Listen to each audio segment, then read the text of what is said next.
Ya, saat lagi kita akan kembali dengan dialog mengenai kisah Aisyah, seorang gadis cilik yang begitu berani merawat ayahnya yang sakit di jalanan bersama seorang motivator Eloy Zaluku. Selasa sore, segera kembali.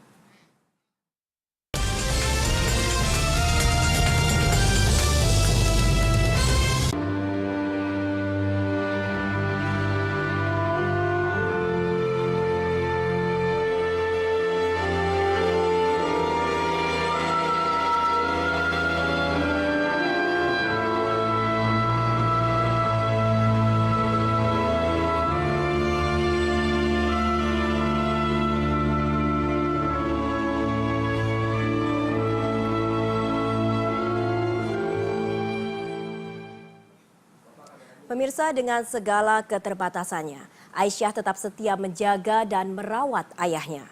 Kisah keteladanan dan bakti bocah berusia 8 tahun ini kepada orang tuanya mendapat perhatian dari masyarakat luas.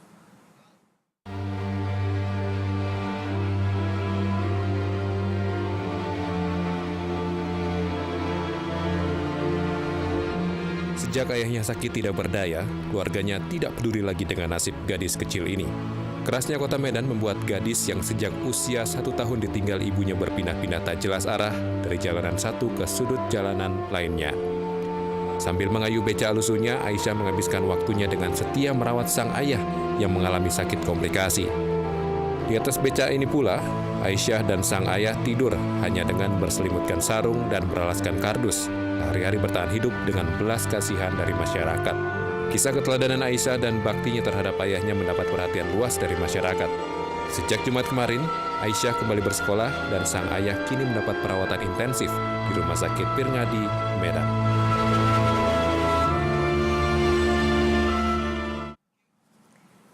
Dan pemirsa, saat ini telah hadir bersama saya seorang teosentrik motivator, Bapak Eloy Zaluku, yang akan membahas mengenai kisah Aisyah dan keteladanan gadis cilik ini.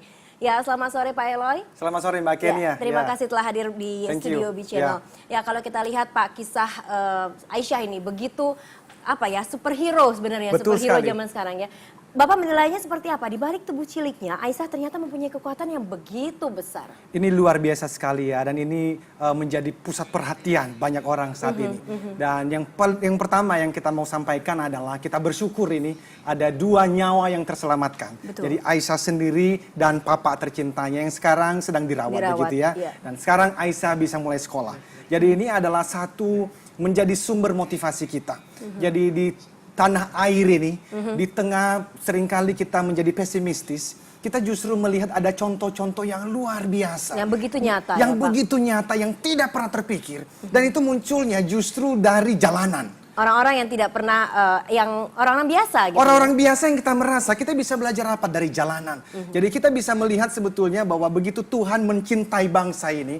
Dan itu sumber inspirasi itu Mbak Kenia bisa datang dari banyak sumber. Iya. Bisa dari orang yang, dari pusat, dari orang-orang yang kaya raya. Tetapi yang menarik dari kisah ini justru kita melihatnya. Ternyata anak yang kecil itu, dia punya kekuatan yang luar biasa, yang begitu dahsyatnya. Cinta yang begitu kuat terhadap ayahnya. Itu ya. kan luar biasa ya. Itu kemarin saya lihat juga, saya googling gitu ya, saya ikuti bagaimana tubuh yang kecil itu bisa mengayun sepeda. Betul. Sepeda apa? Beca itu ya. Beca, Dan itu bukan cuma sehari 2 hari Mbak Gini. 3,5 tahun. 3,5 tahun. Iya. Dan kita bersyukur sekali lagi. Jadi poin yang pertama adalah kita syukuri bahwa ada 2 nyawa yang terselamatkan. Dan tentu saja menjadi pahlawan, menjadi inspirasi bagi kita. Dan doa kita adalah adik kita Aisyah ini tidak hanya menginspirasi kita saat ini. Tapi kita doakan juga nanti bisa SMP, bisa SMA, bisa kuliah. Dan tentu saja saya yakin ini ada beberapa teman-teman yang sedang berjuang untuk mengumpulkan dana supaya adik kita ini bisa sekolah dengan baik. Harapan saya 20 tahun, 25 tahun ke depan, dia justru akan menjadi inspirator bukan hanya dengan cara seperti ini. Tapi mungkin bahkan bisa lebih menjadi luas lagi lebih ya Pak. luas lagi. Tapi kalau kita lihat sebenarnya Bapak melihatnya niat apa yang mendasari bocah ini untuk bisa begitu kuat kuat bertahan begitu lama di jalanan? Jadi ini menarik sekali. Saya mesti menyampaikannya dari kacamata theocentric motivator. Jadi di luar sana ada dua macam motivator Mbak Kenia, dan saya mesti menyampaikan ini supaya pemirsa bisa lihat sudut pandang yang akan saya sampaikan apa. Jadi anthropocentric motivator itu adalah motivasi yang berpusat hanya pada kekuatan manusianya saja. Oke, kalau Theocentric, Theo itu adalah Tuhan, centric itu adalah pusat, motivation itu adalah kekuatan manusia yang begitu dahsyat. Oke, berarti bisa dibilang Aisyah merupakan dua-duanya punya. Dua-duanya ada. Oke. Jadi kalau hanya melihat dari anthropocentric, maka diskusi ya. Baik, kita akan kembali melanjutkan obrolan ini tapi usai jeda berikut ini, dan pemirsa tetaplah bersama kami di Lensa Sore. Kami masih akan kembali dengan kisah Aisyah dan keteladanan yang bisa kita pelajari dari gadis cilik ini.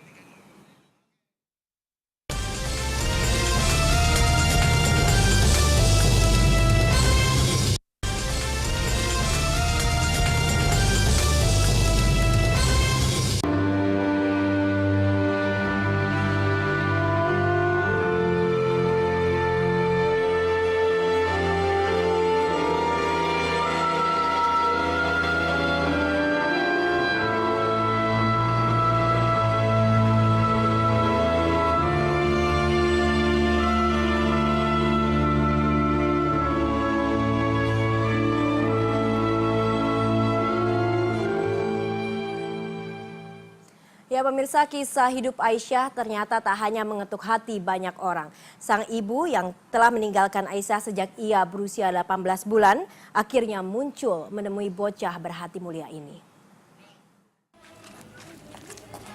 Setelah bertahun-tahun menghilang, Ibunda Aisyah, Sugiyati, mendatangi Rumah Sakit Umum Pirngadi Medan untuk menemui Aisyah Minggu pagi. Ironisnya, setelah sekian lama menelantarkan sang anak, kini saat kehidupan pilu Aisyah mulai membaik, Sugiyati justru berusaha merebut buah hatinya kembali. Nanti kalau Aisyah nggak ada, buang air. Meski demikian, Aisyah tak menampik, ia ingin ayah dan ibunya bersatu kembali dan mereka bisa berkumpul bahagia layaknya keluarga normal lain. Tapi kan nggak mungkin ayah nak sama ibu lagi, ibu udah ada diurusnya, udah ada suaminya. Kondisi Nawawi yang menderita sakit paru-paru akut kini berangsur pulih. Adi Nugraha, Medan, B-Channel. Ya pemirsa, dan kita masih akan membahasnya bersama Pak Eloy. Pak Eloy, tadi kita lihat liputannya bagaimana ibunya akhirnya menemui Aisyah. Bagaimana untuk bisa memotivasi gadis secilik ini untuk bisa menerima ibunya kembali setelah sekian lama ditinggalkan? Yang pertama adalah kita mesti sampaikan dulu pujian juga untuk ibu ini. Betul, kita bisa menghina beliau karena meninggalkan, tetapi punya keinginan untuk kembali menemui saja, itulah niat baik yang juga kita harus apresiasi ya. Tetapi untuk Aisyah ini pasti bukan hal yang mudah. Tetapi tidak ada jawaban lain selain belajar untuk memberikan pengampunan. Memaafkan. Oleh karena kadang-kadang kita melakukan sesuatu bukan karena kita ingin, tetapi karena pengetahuan yang tidak cukup, pengalaman yang tidak cukup. Jadi mungkin ada juga alasan kenapa ibu Aisyah melakukan itu di waktu itu. Jadi tidak ada cara lain selain belajar untuk memaafkan dan mengikhlaskan. Mengikhlaskan.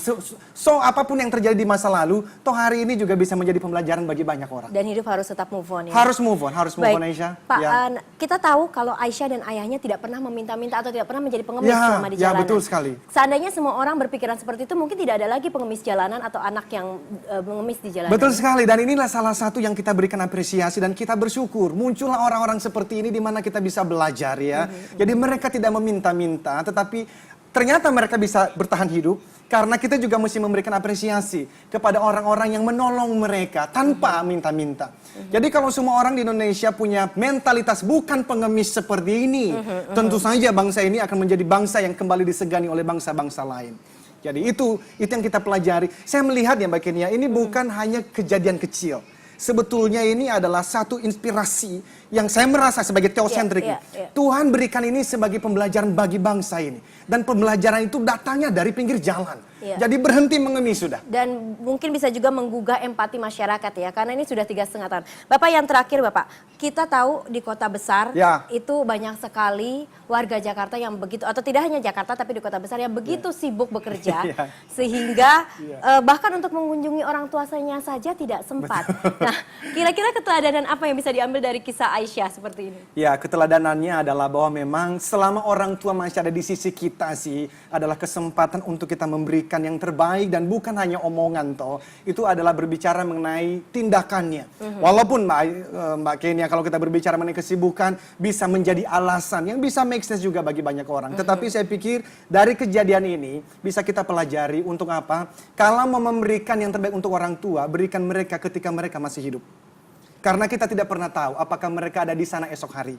Jadi mungkin pemirsa sekarang yang sedang memperhatikan kita sudah beberapa lama tidak telepon, tidak mengunjungi orang tuanya. Termasuk saya yang jauh sekali orang tua Jauh di dari Paunias orang tua, ya. ya. Jadi hati saya jadi tergugah juga nih. Kayaknya mesti bosan tiket habis ini. Karena ya Ya. itu seperti Pak Eloy bilang tadi, kita tidak tahu apa yang akan terjadi. Exactly, kita tidak pernah tahu.